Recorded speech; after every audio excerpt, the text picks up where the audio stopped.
ఇప్పుడు మన మణికంఠ గారు ప్రమాణ స్వీకారం చేయబోతున్నారు.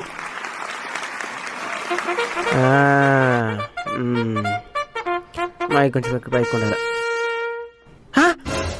ఇది ఎంతమంది వచ్చేస్తున్నారా? వీళ్ళకి 200 ఇస్తే ఎంతమంది వచ్చినారంటే 500 ఇచ్చుంటే ఎంతమంది వచ్చుంటారా? సరే స్వీకారం చేద్దాం. మణికంఠను నేను,